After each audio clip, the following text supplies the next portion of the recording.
Welcome to 2 Hours No Traffic, a New York, Philadelphia sports podcast. I'm your host, Ben Harris, joined as always by my co-host, Philly Brandon. And today we have a very special guest, Life of a Philly fan, joins the podcast. You know him on Twitter. He has a huge following. Aiden, what's going on today, my man? I'm doing all right. I'm still recovering from the Super Bowl, but we're here, so I appreciate you guys having me on. Yeah, man. Listen, welcome.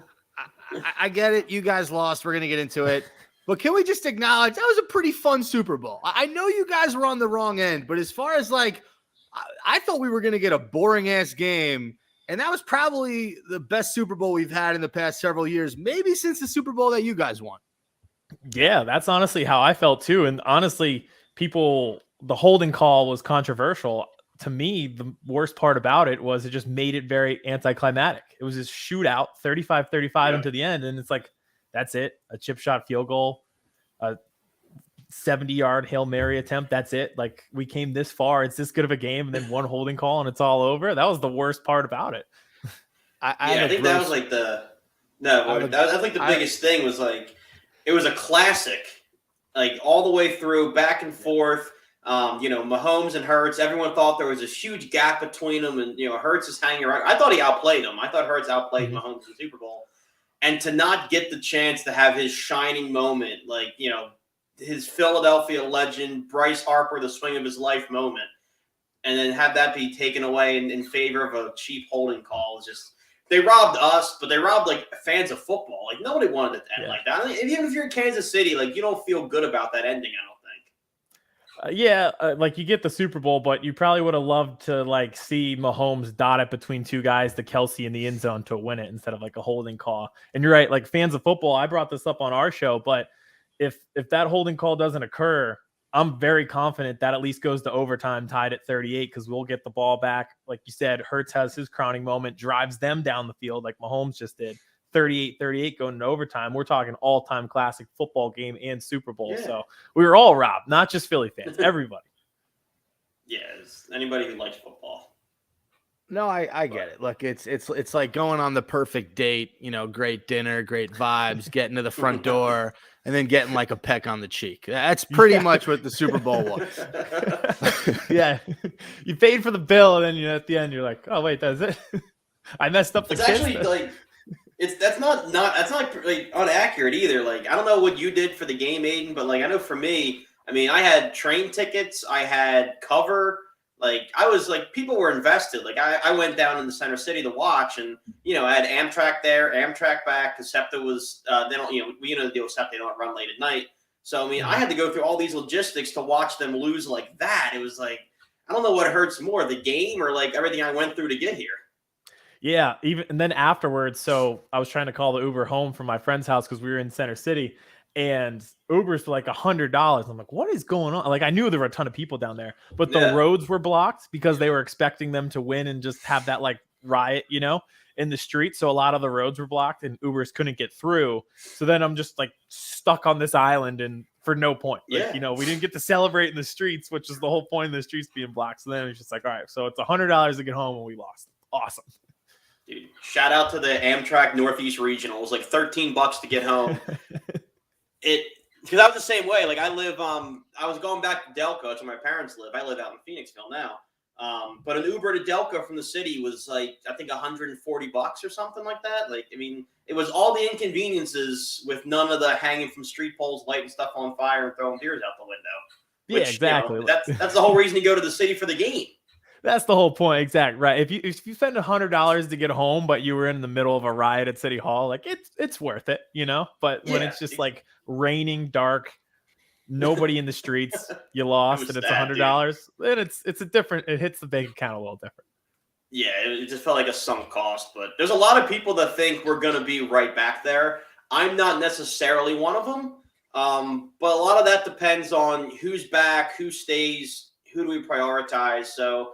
If you're Howie Roseman with what we have available right now, I'm not counting, trades that could happen or whatever. With what you have in front of you, who is your number one, we need this guy back, and who's your toughest let go? So I think I have an unpopular answer for who is the top priority to bring back. I think if you ask a lot of people, poll the fan base, it's CJ Gardner-Johnson. For me, it's Javon Hargrave. And I think this is a franchise that always prioritizes infrastructure in the middle, in the trenches. It's a big reason why we were successful this year. And you look at the defensive line and the interior of the defensive line, you're probably losing Sue, Linval Joseph, these guys you picked up off the street and were productive for you. Fletcher Cox is probably done. So there's 3 guys right there. So if you don't bring back Javon Hargrave, you're looking at what? Jordan Davis hopefully taking that leap in year 2, and maybe Milton Williams, and that's it. Javon Hargrave was their most productive interior defensive lineman. If you don't bring him back, it goes from a position of, one of the strongest on the teams to probably one of your weakest positions on the team. So I love Chauncey Gardner-Johnson. I think one way or another he's back because they'll probably tag him. But if you're talking like who's the guy that I think they'll prioritize the most, it's actually Hargrave. And I saw today they're doing predictions, and it was like Hargrave to the Bears, 3 years, $59 million. And I think that'd be really rough if you let him go and let him walk. So I think they'll bring him back. Though. That's yearly. That's a big stack. Like I'm with you where my number one to bring back is Gardner-Johnson. And it's for the same reason that as much as Philadelphia's historically been a build in the trenches team, our best teams have had elite safety play, historically speaking. So it's which one do you focus on? I almost think it's easier to find interior D linemen through the draft or through that, plug and play than you can with the secondary. But I mean, I think if someone offers him 3 years, 59, I don't care how big of a fan you are of Javon Hargrave. I don't know if you can make that work financially, because that's not just him. If you sign him at that, you're then forfeiting probably 2 other free agents you can no longer pay. Yeah. And that's the problem with some of our guys is the James Bradberrys of the world, the Javon Hargraves. There's teams like the Bears out there who aren't good, but have money and are willing to spend. And I think that could really trip us up where we're kind of watching the margins. We only have so much money to spend. One of these teams that's, 4-win teams, but they have a ton of cap space can sneak in there and steal a guy like Hargrave. And I think the same issue will come up with James Bradberry, where I would love to have him back. You can make the argument he had a better year than Darius Slay, but I think he's another guy where we're just not going to be able to afford it. And that's one of the tough cuts that you have to make. And then, we're not even talking about there's so many free agents, and we have more flexibility this year. I think the number that Howie has to work with is like in the neighborhood of 30, like all total, because we're not paying. Jalen Hurts isn't hitting this season; he's hitting next season. But TJ Edwards, he's the captain of your defense. Bring him back. Kaiser White's another one that's going to go. Like the entire makeup of this defense, as elite as it was hinged on one-year deals or last year guys. Of the 2 linebackers, I think it's easy. You let Kaiser White out the door, keep TJ Edwards. But that's just the defense. Then you go on the offensive side of things, and the biggest issue is Miles Sanders. Finally cracks 1,000 yards, has a fantastic season, slows down at the end, and you have the emergence of Kenny Gainwell, who's kind of on his rookie deal still. So, what do you do about Miles? I think that was it. It's unfortunate because, like you said, this was the breakout year. It finally happened, and I think he was more disciplined in the way he ran. He was always pretty durable too, and again was really durable this season. I do think there's still that trust thing in the back of their minds where it's been that way over the few years where even I'm originally from Central PA, so I watched Penn State, and even at Penn State, he'd have fumbles in the worst times possible. Again, in the Super Bowl where he had the first play of the game fumbled 3 yards backwards. The one where it's half fumble, half incompletion. And you could just see Kenny Gainwell kind of take over for him. So I'm a big believer in not paying running backs for their second contract because it's too expensive. I think they'd be looking in the draft at a guy like Jahmyr Gibbs. I don't think Bijan Robinson out of Texas is probably an option at 10. Again, we just listed, every level of the defense needs attention, interior, linebacker, corner, even possibly safety. So to go running back at pick 10 probably doesn't make sense. But I think there's a few guys in the middle rounds, which is, second rounds where you got LaShawn McCoy. It's where you got Miles Sanders. So if they went Jahmyr Gibbs in the second round, I think as a fan base, we'd probably be pretty happy, it's unfortunate because I think Miles Sanders wants to be back. He's a fan favorite. I just don't think you can pay him. It would definitely be tough, but I think it's just how the business of the NFL works. It's really hard to pay running backs. Yeah, unless you play out your rookie deal at such a level where you're a star for 3/4 of it or something like that, then it's, you become a fabric of the team. It's your last season's your breakout year. Even that, the term break, I mean, the yardage was there. Absolutely, you're right. I mean, when you watch him run, like, he is guilty of missing holes. He likes to go a little bit more east-west and north-south. Like, you can see where he's not the perfect player. To be a running back and get paid your second contract, you have to almost be that perfect, like, franchise guy. Yeah. I mean, Kenny Gainwell was like, I think he was like, what, a 4th-round pick? So, like, these guys are out there that can be had. So it's 4th or 5th out of Memphis, and I think Boston Scott was undrafted, if I remember correctly. So you're getting production out of these guys in the later rounds, and you look at Miles Sanders' running mate Saquon. The rumors this week is there's still a gap with the Giants, so they might not even pay him, and he's been even more productive. I know he's had injuries, but he's been more productive than Miles has. So it's just really, really tough to get that second contract as a running back these days. Yeah, it's brutal, but it's time to move on. It's time to put all of our eggs in the Glenn Rivers-led Philadelphia 76ers basket. Glenn Rivers. Basically, like I said, it's a big basketball podcast. A Sixers championship to me would mean more than anything. I was there in 2017 when the Eagles, not in Minnesota. I was on Broad Street when they won it, and it was jubilation. It was awesome. It was great. But I've been going to Sixers games since 2003. That's like my Eagles. Like, I would cry if they won it. And I just get this sinking feeling every year around this time that it's not this year again. And for a litany of reasons. I mean, we've gone over it ad nauseum in this podcast, but just to catch you up on where I stand on Doc, just leaning on veterans, none of the young guys. We have so much young talent that he ignores. I think the Dwayne Dedmon signing, in my opinion, was just the sign that this season is going to be another lost season. Like, just the failure to go all in with that team is what drives me crazy. And I just want to know, like, where you stand on, is there any hope? Are we headed for heartbreak again? Where do you land on the Sixers?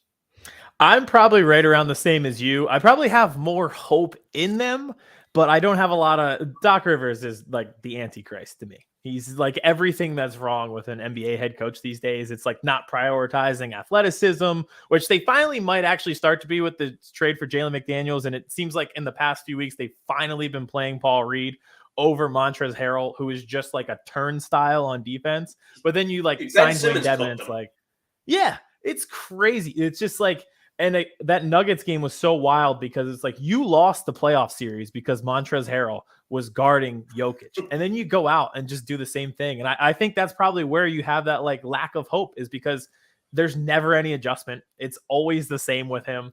So, but it's kind of weird, right? Because they could be playing really, really well, and they are a very good basketball team. But they could go 82-0. It does not matter if they don't make it out of the second round. Like, everyone gets fired if they don't make it out of the second round. Doc Rivers is gone. I think they probably try to offload the Tobias Harris contract. If they lose this year in the second round, I genuinely think like this is the year that he gets fired, and they probably shake up the roster a ton. But yeah, I think that's where that probably like glimmer of hope. He might not, but I think Daryl Morey probably realizes himself like I'm running out of time as an executive to like pull off this championship, and if I hitch my wagon to him, it means that I will eventually go down with the ship too if we do not fix this. So I think that's where your lack of hope comes in at, and I don't blame you, because you're just following history and following Doc Rivers, who's been a bunch of playoff implosions with huge leads blown in huge games. But I am a little bit more hopeful. I think this is the deepest team that they had. I think Embiid is driven. Harden has looked healthy. And Maxey is slowly but surely working his way back from the foot. And I think if you're just going top 8 players on a team, they match up pretty well with a team like the Bucks, or maybe not the Celtics. I think they're the best team in the league, but still, I think it's at least Eastern Conference Finals worthy. The thing with us, and I'll kick it to Spence after this, because he and I talk about this all the time, is just the Nets are, at one point, we're in the same boat. I've never, in the last 3 or 4 years, I've never looked at the Sixers and gone, you know what, we're not talented. We don't have the firepower. We're not talented enough to be here, because we do build talented rosters. There's something that no other Philly team, except for maybe the Flyers, has that the Sixers do, and it's just this utter lack of fight. Like the Eagles, no matter how good or bad they are, they're gritty, they're tough-nosed. That's every year. The Phillies recently, I mean, you see where like they have this belief, they get hot, they start. The Sixers, they don't have that. Like you see, like they'll get small sometimes. I mean, Embiid brings it every night, Harden brings it every night. But there's definitely games where I feel like Doc takes a night off. There's games where I feel, Maxi's cold, Tobias takes nights off. Like, and that's what you see in the playoffs, where if you watch Boston, if you watch Milwaukee play, they play every single game like it's game 7, regular season or not. We have such these insane peaks and valleys where we're either beating the Nuggets and looking like a world beater of a team, or we're getting embarrassed by like the Magic. And until that trend ends, I don't think we can seriously compete with them. And I said, Spencer, I talk about all the time, because the Nets at one point were in the same boat with tons of talent, but the character and the heart was kind of missing. Yeah, and I think that's why the Celtics are at the top of the conference, is because they don't really have those slip-ups. They're a deep team. Everybody knows their role. They've got great chemistry, and you never see them play a lethargic game. That's why they beat us down 4 starters by the end of that once Jaylen Brown went out. Like that's just kind of how they've played, and it's at some points is the opposite of us. And I agree. Like it's just like they go out and they look awesome one night, and then they're losing at home to the Magic, and you're like, what is going on? I think part of it goes back to my original point. Like I said, they could go 82-0. If they lose in the second round, a lot of people lose it. Like nobody cares until the playoffs. That's kind of the product of the NBA in general right now. But I think they sometimes go out and play games like that. Like they know that like this game doesn't mean that much in the grand scheme of things, which is a bad way to play, because you can't just flip a switch and turn it on. It's a product of from September when you get into training camp to June being that well-oiled machine, which sometimes they just aren't. I look at you guys this season, and I think if you were going to win it any season in the past few years, it's got to be this one, right? Harden, this is his first full year with Embiid. I don't count last year. You guys got him for like 2 months. He did not want to be in Brooklyn. He was out of shape. He comes to Philly. You're welcome. Yeah, it's great. Thanks for Ben Simmons. Not really.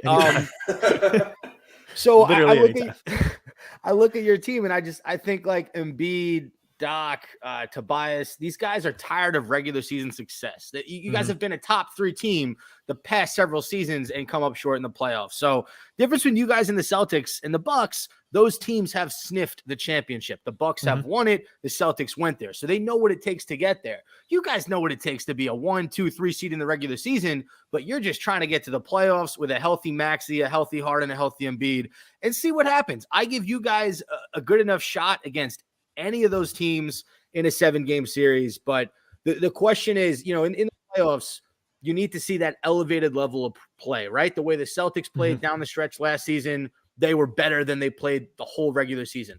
Do the 76ers have that extra gear when it comes to the NBA postseason? I don't know. Yeah, it's a great question. And I think health is a big part of that, right? Like if Embiid is healthy, like last year he broke his face, couldn't play in the first 2 games against the Heat, things of that nature. Like he was sick in the Raptors series, which is almost like bad luck, but things like that happen. Danny Green getting hurt in the Hawks series kind of changed things a little bit too. That kind of gets forgotten about. So part of it is health. And if they stay healthy, this is probably their best shot. Yeah, I mean, he played. Embiid played. What was it, 2 years ago? And then the torn MCL? Oh yeah, forgot about that one. That's another one. Yeah, that was the year where that kind of broke the camel's back with Ben. Was like he couldn't be bothered to up his game, and Embiid was playing with a major knee injury. So yeah, like if we go into it healthy, I think it's definitely our best shot. But like I said, with every other team, 1, you see the team elevate their play, and 2, you see role players become household names during the playoffs. Who on the Sixers bench, or let's say Tobias and downward roster wise, because you know why I say that. Like who in that rotation needs to have the biggest elevation in their game from where they are now to where they need to be to win a playoff series? It's got to be Mac McClung, right? Let's bring him up, man. Let's give him a shot. Let's put some people in the seats. Rot on the bench with Doc Rivers, but hell yeah, let's bring him in. So it's interesting, right? So I don't know if you prioritize Tyrese Maxey as below or above Tobias Harris because he's clearly more talented but gets paid less. So I don't know if he's right now rotationally he's below. Okay, he's all right. So my answer, all right, if he's below, I would go Maxey. like you mentioned, he's coming off the bench. They kind of use him as like this bench production guy where he's that spark. He plays like pretty much starter minutes, but he's really that third piece that you need on a good team. And Tobias Harris gets paid like a third piece, but he's not. Like, it's just never going to happen. And I know he's a nice guy. He's got to be a great like locker room presence. Like, I would just like him to be a great locker room presence in Sacramento. Like, I don't care. Like, I don't care that he's a nice guy. I want production. And I think Maxey is that guy. You saw it a little bit last year. Like in that Raptors series, I think it was game 2 where he went off and had like 30 something and was hitting transition threes. And to have like a third guy who could take over a playoff game, because Embiid's going to get doubled every single possession in the playoffs. That happens all the time. So like to have another ball handler opposite of Harden who can, attack the rim, shoot, all of these things is so huge for this team who emphasizes so much on a center who gets doubled all the time. It'd be awesome if Maxey could just do that on a nightly basis in the playoffs where he's a threat for 30 points. Yeah, Maxey and Tobias are the two easy answers. I see why you went Maxey, because we've said Tobias the last 2 years, and we know what we're going to get in the playoffs. Yeah. He's the same guy, which is great sometimes. I've been on this podcast, and I appreciate Tobias Harris in moments because he's so steady, where there'll be days where we fall flat on our face in the first quarter, and he still gets you 8 or 10 first quarter points. Then he falls apart. But for moments, it is really helpful.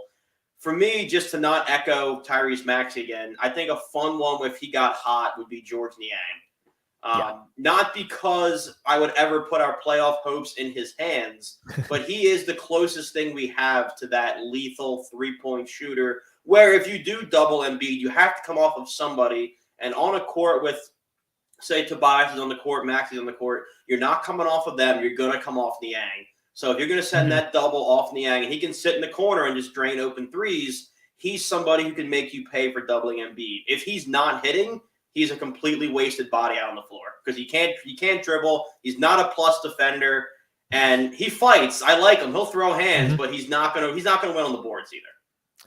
No, not really. And if you were doing like most likely to send the roof off the place in a playoff game at Wells Fargo Center, my number George one would definitely be George Niang. It's just hitting like back-to-back threes and just like screaming his head off as the crowd goes nuts. Like I envision that, and I genuinely hope it happens. That was like an underrated aspect of last playoff series against the Heat last year, where we got like no bench production. And I don't know. I know his knee was kind of hurt and they were holding him out towards the end of the season, but he played horribly in that series. Couldn't hit any shots. Like you mentioned, he's not a plus defender to begin with. So if he's not shooting well, there's nothing there. So if you're getting that bench production from him where, he's hitting 2 or 3 threes in a quarter, doing like the head thing, banging off his head with the 3-point celebration, getting the crowd fired up, like starting, I don't know if we're allowed to swear on this, but starting shit on with somebody good. Like, all right, cool. Like starting shit with Ben Simmons hilariously, like in a playoff series. He just like, he's that spark plug that I agree. That'd be an awesome one if he can figure it out in the playoffs. He's so from here for a guy who's just not.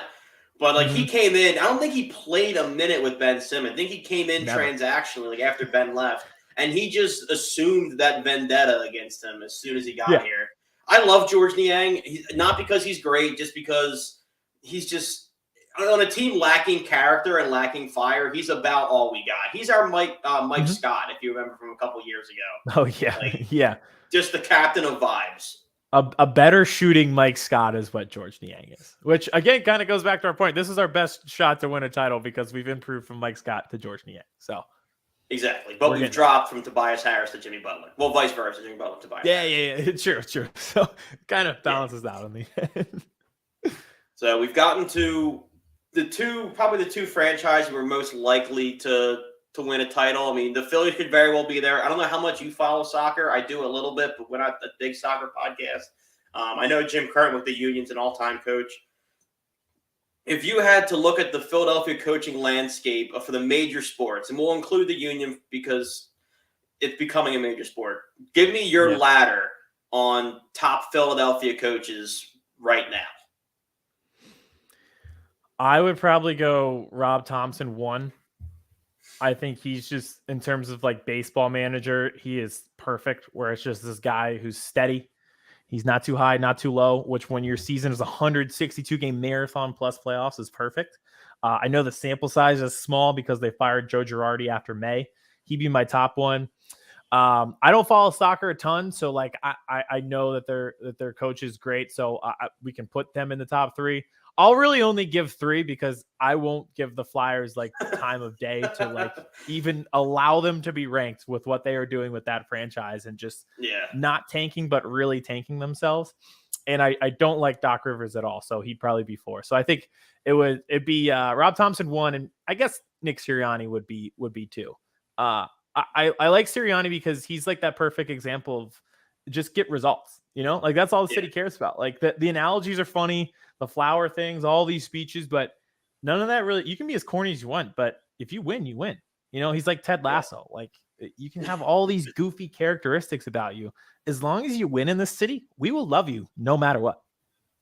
We'll adopt your analogies. Like we all thought he was weird. And then as soon as he started winning, it was like, we started like the video of him nodding at the camera. If you're losing and you do that, that's loser energy. If you're great and you do that, the whole city rallies behind you. It's all about perception. It's so funny because Jonathan Gannon, that video of him like introducing himself to the Cardinals players was so cringeworthy. And it was brutal to watch. Yeah, like that soundbite of him shots, explosives was so bad. And I want to make fun of him.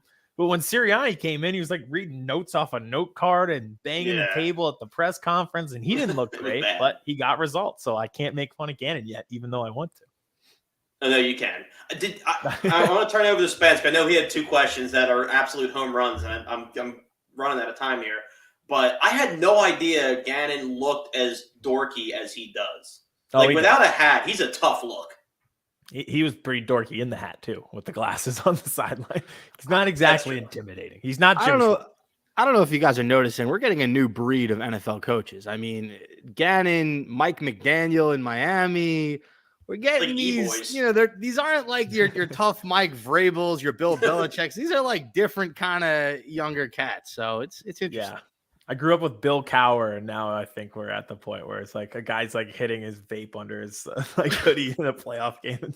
It's quite. Remember down the stretch, sure. Jimmy Johnson used to be. He was on his rascal scooter on the sideline, still coaching the defense, like in the final days. Yeah. Oh yeah. Another great one. That's where we're at now. All right, I got 3 quick Philly 76er questions actually, and then I got 3 decent Philly jokes. So we'll start with number 1.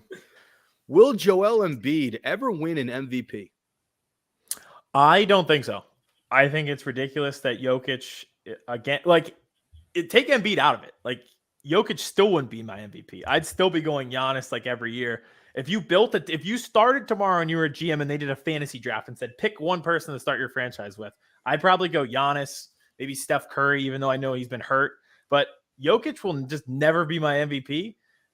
These advanced statistics are insane to me. Like when we were in high school and we argued about basketball at the lunch table, imagine like one of your friends being like, well, no, my guy, he has a higher VORP. Like you would get bullied in school for saying something like that. It's insane that we've like allowed this to happen where he is now like the media darling and the MVP favorite every year. Like for him he's going to be a 3-time MVP and he's been to 1 conference finals and we're putting him on the same platform as like Magic Johnson if he wins a 3rd MVP. So I don't think Embiid will ever get above him. It's crazy and it sucks, but I don't think he'll ever win. And what's hard about that is because we're from Philadelphia and we love to hate on things. Mm-hmm. I want to hate Nikola Jokic a lot. Yeah. But he and Embiid are friends. Like they're boys. Yeah. Like they've gone on press conferences and I've heard Jokic talk about him and he's like, this guy should absolutely be in the conversation with me. He does all these things spectacularly well. And it's like, dude, I need to hate you, like, for me, but I can't because such a stand-up guy. And he was like, no, Joel deserves it. Like, he should be there. I was like, stop being so nice. Oh, I can still hate him. I hate everything. It's not him. No offense to him, but I can hate everything else. It's what he represents. Yeah, it's what he represents. These advanced statistics that nobody knows how to calculate, determining who's good on a basketball floor, instead of just watching the game where Joel Embiid scores 47 against them. Like, that will always drive me nuts. Yeah. I think if he was going to win one, he already would have won it. But I think it's total bullshit. They just keep giving it to the Joker. All right, next question. Better sidekick to Embiid, James Harden or Jimmy Butler? Ooh, this is a great one. I think Jimmy was the best friend that Joel ever had on this team. I think if Joel ever requested a trade, that would be, like we would get that like insider article and be like in the final days of Joel Embiid on the Sixers from Woj. And one of the things would be the fallout from Jimmy Butler not coming back. In terms of a fit on a basketball court, it's Harden. They run the pick and roll so well, which is something that they haven't really been able to do with Embiid, but he's so perfect at it because he's got a great jumper. He can roll to the rim. It creates space for him. And to have that guard who can run it perfectly with them, and they're always in that perfect, just perfectly synchronized. I think in terms of flow on an actual court, it's Harden. Yeah, I can see that. Harden's been amazing for you guys this year, and you're right. He's the perfect complement to Embiid's game. All right, number 3, final question. A little bit of a Philly question, a little bit of a Brooklyn question. Will Ben Simmons ever be good at basketball again? Oh man, what's he to begin that's with? Rough. Here's I'll give you a short answer and a long answer. My short answer is I'm glad I don't have to care if he's ever good at basketball again. And I genuinely feel bad that you have to care about this. Do I think he can be good again? Like maybe. I watched the clip of him scoring 42 against the Jazz, and it was like a throwback. And it was like a year or two ago that happened, which is crazy to think about. I don't know I don't think he'll ever return to anywhere near where he was, but I feel bad, but in a much more real sense, I have zero sympathy with the way he went out, the way he threw every single person under the bus that he could, from Embiid, like how he mentioned, the fans at one point, and then he was suing the team for him not showing up for work and practicing with a phone in his pocket. It was everybody's fault but himself. He took zero accountability, and I'm so thankful we got away with that trade while we could. Did you see the somewhat viral tweet going around about what may have finally broken Ben with his altercation with Bradley Beal? It's did. Phenomenal. For anybody listening who hasn't seen the tweet, I'm almost certain I retweeted from the account, but basically what happened was they were playing Hack-a-Ben. Ben went to the line. He was like, I'm tired of you motherfuckers always, fouling me, sending me the line. And Beal was like, all right, no, Ben said, $5K, I make both of these. And Beal was like, make it 20. And Ben bricks the first one, never spoke the rest of the game. Like, that's got to be soul-shattering. You know what's so ironic about that story? I don't know if you remember this, Brandon. You probably do. It was one of the first Ben Simmons games ever. It might have been his first home game at Wells Fargo Center. They play the Wizards. The fourth quarter lasted like an hour because they were doing Hack-a-Ben. And this was like in his rookie year. That moment that you're talking about with Beal was in the playoffs in his final year with the Sixers. So from the literal beginning to the end of the Ben Simmons era was the exact same, where he never improved and they were doing Hack-a-Bens because he couldn't do the most basic thing on a basketball court and make a free throw. Like, he just never improved from beginning to end. And if you're Shaq and you're putting up 30 and no one can touch you, fine. I don't give a shit. Never shoot a free throw in your life.